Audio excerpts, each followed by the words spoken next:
Panggilan untuk seluruh siswa SMP dan setingkatnya. Ini ada pembahasan soal reading comprehension untuk kalian.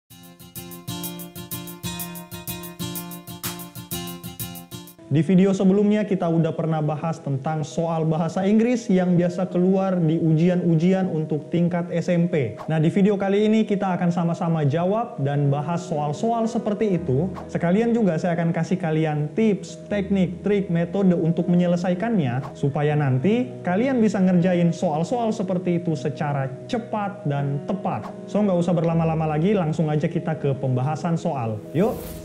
Nah, untuk teks pertama ini ada 3 soal. Kalian bisa lihat soal nomor 1, the story mainly tells us about. Mungkin kalian nggak paham, nih apa artinya? Well, nggak usah terlalu panik tentang hal itu. Lihat aja dulu pilihannya, A, B, C, D, E. Di sini ada kata crocodiles, ada crocodile, ada rabbit, ada crocodile. Jadi, antara crocodile dan rabbit ini pembahasannya. Sekarang kita lihat di bacaan. Ada kata rabbit? Oh, ada. Dan cukup banyak disebutkan ya. Berarti yang ada rabbitnya antara C atau D. Karena A, B, dan E tidak ada rabbitnya. Nah, sekarang tinggal kita pilih apakah rabbit dan 20 crocodiles atau rabbit dan boss of crocodile. Coba kita lihat di bacaan. Oke, ada crocodile. Terus dia bilang di sini, we are 20 here. Berarti ada 20 krokodil termasuk si bosnya. Berarti jawaban yang paling tepat adalah C, a rabbit and 20 crocodiles. BTW penyebutan 20 dalam bahasa Inggris kalian bisa bilang 20 atau 20. Itu cuma masalah perbedaan antara American atau British. Alah, mungkin kalian belum nyampe situ. Ya udah, intinya jawabannya C ya. Lalu soal nomor 2, we know from the first paragraph. Nah, kalian lihat ada kata first paragraph, berarti langsung fokus di paragraf pertama. Rabbit actually wanted. Seperti terpotong ya soalnya. Kita lihat di bacaan di paragraf 1, once upon a time a rabbit wanted. Mirip ya, rabbit actually wanted, a rabbit wanted. Berarti jawabannya, lihat di bacaan, a rabbit wanted to cross a river. Yang mana mirip antara A, B, C, D, E dengan yang dibacaan itu? Yap, that's right. It should be A. Pilihan A ya, to cross the river. Sekarang kita lihat soal nomor 3. All of you are good, nice, gentle, and kind. Ada di paragraf 2 tuh. Tuh di baris awal. Pertanyaannya adalah, the underlined word is synonymous with. The underlined, yang ada garis bawahnya. Tapi kenapa saya tidak lihat ada yang digaris bawahi di sini ya? Tapi anggap aja kita harus jawab soal ini ya, let's go. Kita lihat kata-kata yang dipakai di soal nomor 3 ini ada good, nice, gentle, and kind. Ya kurang lebih semuanya bersinonim dengan baik, lembut, ramah, dan sebagainya. Yang berarti pilihan A, wild, liar, tidak bersinonim atau bukan merupakan persamaan kata dari good, nice, gentle, and kind itu. Honorable juga kurang tepat, itu artinya terhormat. Diligent artinya rajin, juga kurang tepat dengan itu. Maka kemungkinan besar jawabannya antara be cheerful atau D, easy going. Kalau saya nih ya, saya akan pilih jawaban yang D. Kalau kita lihat di bacaan, si rabbit itu sedang memuji ke-20 buaya itu bahwa mereka itu baik, mereka itu ramah. Kalau memang benar seperti itu, maka yang bersinonim atau persamaan katanya yang paling cocok adalah D, easy going. Biasanya sih kalau muncul soal yang seperti ini, pengerjaannya itu dibatalkan. Jadi kalian tidak perlu jawab, tapi ya begitu. Kalian tidak dapat nilai plus, pun juga kalian tidak dapat nilai minus. Anggap aja soalnya tidak ada gitu. Nah, gimana sampai sejauh ini? Aman ya?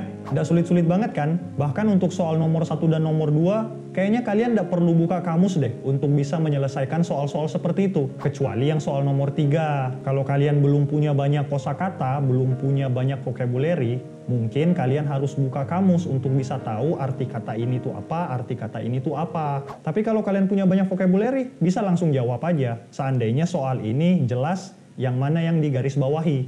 Oke ya, aman ya untuk teks pertama. Masih ada satu teks lagi untuk kita bahas. Yuk, nah sekarang di layar kalian ada teks kedua, lebih pendek dari teks pertama tadi, tapi soalnya ada 4. Kita lihat soal nomor 4. Paragraph 2 mostly discuss about. Jadi kurang lebih sama seperti yang soal nomor 1 tadi, apa yang dibahas pada paragraf tersebut. Paragraf berapa yang ditanyakan? Paragraf kedua. Kita lihat di paragraf kedua. So, the woman, nah kita lihat pilihan A, B, C, D, E. Mana yang ada kata the woman-nya? Antara B dan C. Kemudian kita lihat lagi kalimatnya. So, the woman decided to make the hen eat more. Mana kira-kira yang cocok strukturnya dengan kalimat itu? Maksudnya begini, coba lihat kalimat yang di paragraf 2 ini. Yang disebutkan duluan, woman-nya, baru hen ada di bagian belakang. Nah sekarang kalian cocokkan model seperti itu, yang woman-nya duluan disebutkan, baru hen-nya di pilihan B atau C. Karena yang A, D, sama E kan kita sudah coret ya. Yang mana? Jelas ya, pilihan B. Woman dulu, baru hen. Karena pilihan C-nya, hen-nya dulu, baru woman. Tidak sesuai dengan yang ada di bacaan. Lihat kan? Kalian bahkan tidak perlu menerjemahkan, tidak perlu repot-repot buka kamus. Kalau kalian tahu tips, trik, teknik, metode mengerjakan soal-soal seperti ini. Jadi jawaban untuk soal nomor 4 adalah B. Kalian baca sendiri aja ya. Nah, untuk soal nomor 5. The hen died because it. Kalau kalian dapat soal-soal seperti ini yang sepertinya terpotong, maka kalian cari kalimat pada soal, kalimat the hen died because bla bla bla itu, cari di bacaan. Di bagian mana kalian bisa temukan?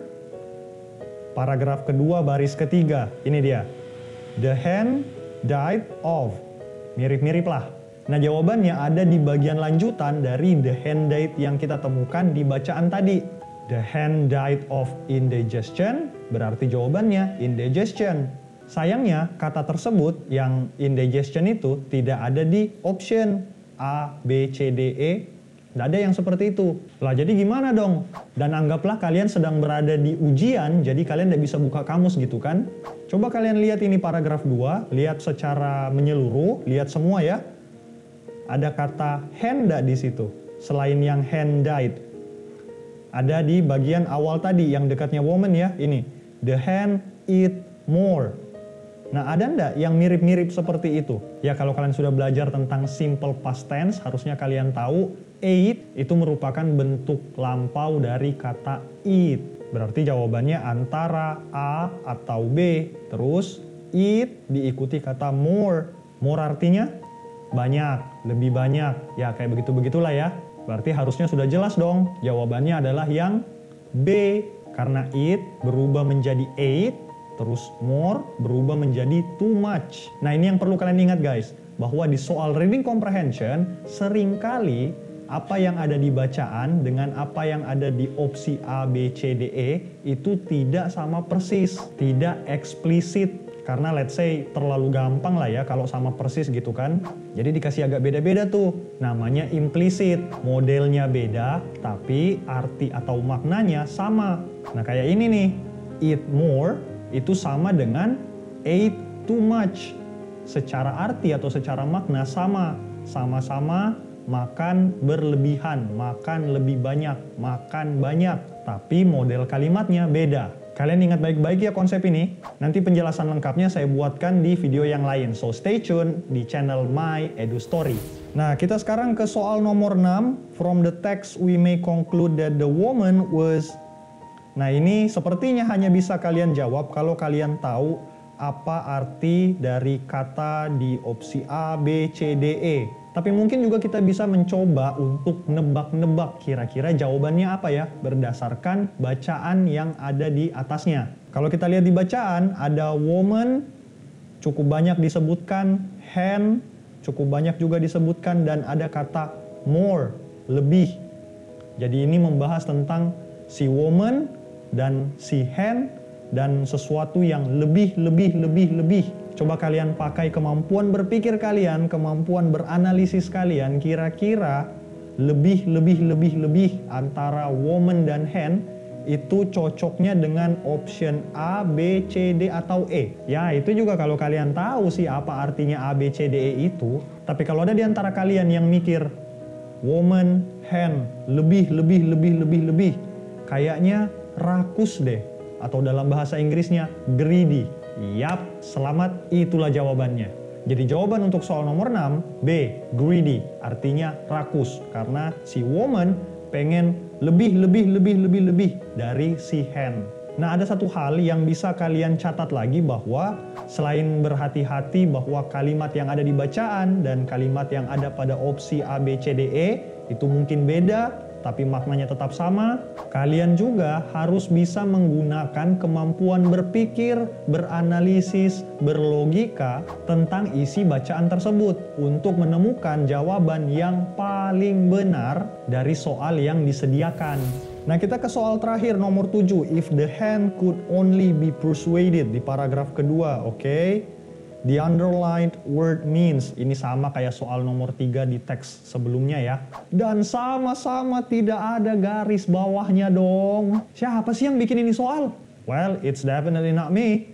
Saya cuma bahas soal. Tapi kan saya pengajar ya. Saya bisalah nebak-nebak yang mana kira-kira kata yang digaris bawahi.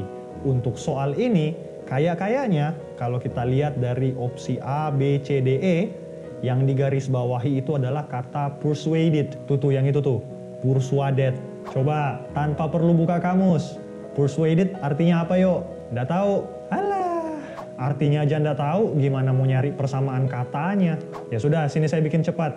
Persuaded artinya dibujuk, dirayu. Dan jawaban yang paling cocok dengan itu adalah opsi C, influenced, dipengaruhi. Sama kan? Dipengaruhi, dirayu, dibujuk, gitu guys. So gimana hasilnya kalian? Berapa banyak jawaban yang benar dari 7 soal yang kita kerjakan bareng-bareng tadi?